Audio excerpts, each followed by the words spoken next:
नमस्कार।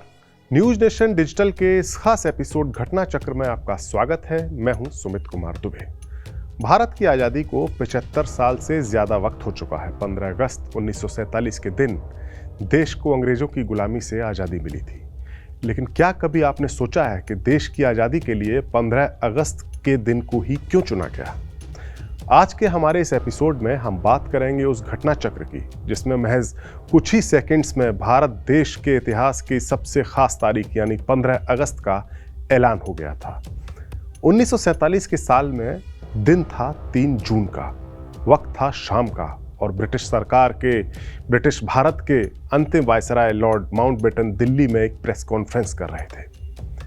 ब्रिटिश भारत के इतिहास में किसी भी वायसराय की ये दूसरी और आखिरी प्रेस कॉन्फ्रेंस थी। प्रेस कॉन्फ्रेंस का कमरा यानी पीसी रूम पत्रकारों से खचाखच भरा हुआ था और करीब 300 पत्रकार इसमें शामिल थे। इन पत्रकारों में भारत के अलावा अमेरिका, सोवियत संघ, चीन, जापान और कई यूरोपीय देशों के पत्रकार शामिल थे। दुनिया भर के पत्रकार इस प्रेस कॉन्फ्रेंस रूम में इसलिए इकट्ठे हुए थे क्योंकि माउंटबेटन भारत के विभाजन और 2 नए देशों यानी भारत और पाकिस्तान की आज़ादी का ऐलान करने वाले थे। 40 करोड़ से ज़्यादा की आबादी वाले इस देश की आवाम की किस्मत किस तरह बंटने वाली है, इसकी जानकारी इस प्रेस कॉन्फ्रेंस में दी जाने वाली थी। माउंटबेटन ने बड़ी तफसील के साथ भारत के बंटवारे के अपने प्लान का खुलासा किया और बताया कि कांग्रेस और मुस्लिम लीग दोनों इसके लिए राजी हैं। बंटवारा किस तरह होगा, इससे जुड़े हर सवाल का जवाब माउंटबेटन ने दिया। माउंटबेटन पूरी तैयारी के साथ आए थे और हर जानकारी उनकी फिंगर टिप्स पर थी। लेकिन अंत में एक भारतीय पत्रकार ने एक ऐसा सवाल दागा जिसका जवाब माउंटबेटन को नहीं पता था। सवाल था कि जब माउंटबेटन ने भारत के विभाजन या दोनों देशों की आज़ादी का सारा प्लान तैयार कर लिया है तो उनके दिमाग में इसको अमल में लाने की कोई तारीख भी तो होगी। माउंटबेटन ने इसका जवाब दिया कि हाँ, मैंने पावर ट्रांसफर की तारीख तय कर ली है। जबकि उस वक्त तक बंटवारे पर केवल सहमति बनी थी, आज़ादी की कोई तारीख तय नहीं की गई थी। लेकिन फिर भी माउंटबेटन ने कहा कि हाँ, उन्होंने तारीख तय कर ली है। पत्रकार ने फिर पूछा, अगर तारीख तय हो चुकी है तो वो तारीख क्या है? इसके जवाब पर उस पीसी रूम में सन्नाटा छा गया। वहां मौजूद हर शख्स की निगाहें माउंटबेटन पर टिक गईं। कुछ सेकंड्स तक तो उन्होंने पीसी रूम की ओर देखा।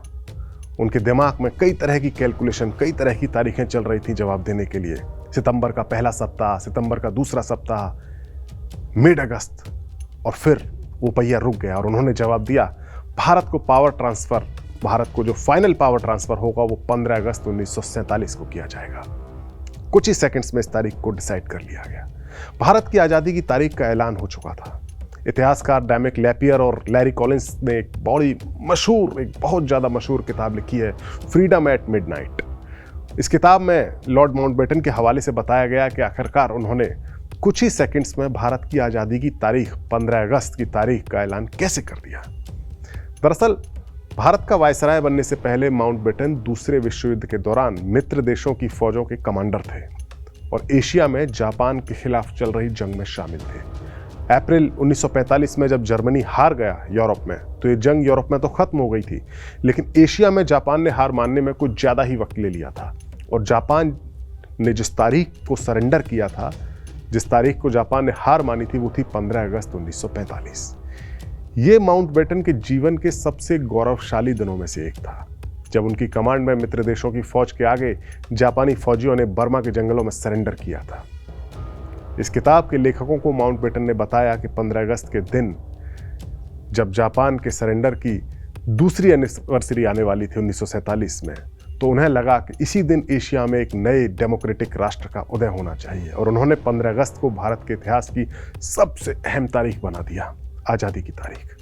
माउंटबेटन ने बताया कि वो जानते थे कि इस प्रेस कॉन्फ्रेंस के बाद महज 73 दिनों के भीतर भारत की आज़ादी की प्रक्रिया को पूरा कर पाना कितना चुनौतीपूर्ण काम होगा, लेकिन वो इसकी जिम्मेदारी को जल्द से जल्द पूरा करना चाहते थे। उनके इस ऐलान ने मानो एक बॉम्ब गिरा दिया हो। ब्रिटेन की संसद से लेकर बकिंघम पैलेस तक लोगों को यकीन नहीं हो पा रहा था कि माउंटबेटन इतनी जल्दबाजी में क्यों है। दरअसल दूसरे विश्व युद्ध के बाद एक महाशक्ति के तौर पर ब्रिटेन और फ्रांस का रुतबा खत्म हो चुका था और अमेरिका और सोवियत संघ के तौर पर दुनिया की 2 नई सुपर पावर सामने आ चुकी थी। ब्रिटेन के पास अपने एम्पायर को बचाए रखने की न ताकत बची थी और ना ही उसके पास इतना रुतबा था, और उस पर अपने उपनिवेशों को आज़ाद करने का दबाव बढ़ता जा रहा था। 20 फरवरी 1947 को लेबर पार्टी की सरकार थी ब्रिटेन में, और उनके पीएम क्लेमेंट एटली ने ब्रिटिश पार्लियामेंट में ऐलान किया था कि भारत को 30 जून 1948 से पहले आज़ाद कर दिया जाएगा। यानी माउंटबेटन के पास भारत की आज़ादी की तारीख को तय करने के लिए 30 जून 1948 तक का वक्त था। वो कोई सी भी डेट्स इसमें डिसाइड कर सकते थे, कोई सी भी डेट दे सकते थे, लेकिन उन्होंने अंग्रेजों के भारत छोड़ने की तारीख का ऐलान उससे कहीं पहले कर दिया होगा। दरअसल 1946 और 1947 के 2 ऐसे साल थे जब भारत में सांप्रदायिक तनाव अपने चरम पर पहुंच गया था। देश के भीतर जिन्ना की पार्टी मुस्लिम लीग मुसलमानों के लिए एक अलग मुल्क यानी पाकिस्तान की मांग जोर शोर से उठा रही थी, और 1946 में तो उनके डायरेक्ट एक्शन की कॉल ने देश में जबरदस्त सांप्रदायिक दंगे करा दिए थे। भारत के विभाजन को टालने के लिए 1946 में बनाया गया कैबिनेट मिशन नाकाम हो चुका था, और जिन्ना को किसी भी हाल में पाकिस्तान चाहिए था। भारत में हिंदू और मुसलमानों के बीच लगातार बढ़ रहे तनाव के बाद ब्रिटिश हुकूमत को यह एहसास हो गया कि इस मुल्क में शांति के साथ कोई समाधान खोजना कितना मुश्किल काम है, और ब्रिटिश हुक्मरानों ने भारत में होने वाली हिंसा की नैतिक जिम्मेदारी से बचना चाहते थे ब्रिटिश हुक्मरान। लिहाजा उन्होंने माउंटबेटन को जल्द से जल्द भारत से अंग्रेजों की विदाई का रास्ता सुनिश्चित करने के मैंडेट के साथ अंतिम वायसराय बनाकर भेजा, और माउंटबेटन ने काफ़ी मेहनत और चतुराई के साथ मुस्लिम लीग, कांग्रेस और सिखों की लीडरशिप के साथ भारत के विभाजन का फॉर्मूला तैयार किया और उन्हें इस पर राजी भी किया, और 15 अगस्त की तारीख तय करके उन्होंने करीब 200 साल के ब्रिटिश राज की विदाई पर अंतिम मोहर लगा दी। बहरहाल भारत की आज़ादी के लिए 15 अगस्त की तारीख का ऐलान होते ही एक बड़ी समस्या भी खड़ी हो गई। भारत के कई नामी गिरामी ज्योतिषियों के मुताबिक भारत देश के जन्म के लिए ये एक बेहद ही अशुभ तारीख थी। काशी के विद्वान पंडितों ने ऐलान किया कि इस अशुभ दिन पर आज़ाद होने की बजाय, इस अशुभ घड़ी पर आज़ाद होने की बजाय बेहतर होगा कि भारत एक दिन और ब्रिटिश राज की गुलामी सहन कर ले। फ्रीडम एट मिडनाइट किताब के मुताबिक कलकत्ता के स्वामी मदनानंद ने अपने ज्योतिष गणनाओं के आधार पर माउंटबेटन को एक चिट्ठी लिखी और उन्हें आगाह किया कि अगर भारत 15 अगस्त को आज़ाद हुआ तो देश में अकाल, बाढ़ और महामारी फैल जाएंगी, और इसके लिए 15 अगस्त की अशुभ तारीख ही जिम्मेदार होगी। बहरहाल माउंटबेटन पर इसका कोई असर नहीं पड़ा इन बातों का, और देश की आज़ादी की तारीख 15 अगस्त ही रही। अब आपके मन में एक सवाल और आ सकता है कि जब भारत अपनी आज़ादी की वर्षगांठ 15 अगस्त को दिन मनाता है तो पाकिस्तान की आज़ादी की सालगिरह 14 अगस्त को क्यों मनाई जाती है? भारत और पाकिस्तान दोनों की आज़ादी के जो सबसे अहम दस्तावेज उसका जो है इंडिया इंडिपेंडेंस एक्ट, उसने इस अहम मौके की तारीख 15 अगस्त 1947 ही दर्ज की गई है उस एक्ट में, और 1948 तक तो पाकिस्तान के लिए भी उसकी आज़ादी का दिन 15 अगस्त ही रहा था, और इस तारीख को पोस्टल स्टैंप भी इस तारीख के जारी किए गए थे 15 अगस्त 1947 के। दरअसल हुआ यह था कि दोनों देशों की पावर ट्रांसफर की सेरेमनी अलग अलग शहरों में होनी थी, भारत की दिल्ली में और पाकिस्तान की सेरेमनी कराची में, जो उस वक्त पाकिस्तान की राजधानी थी।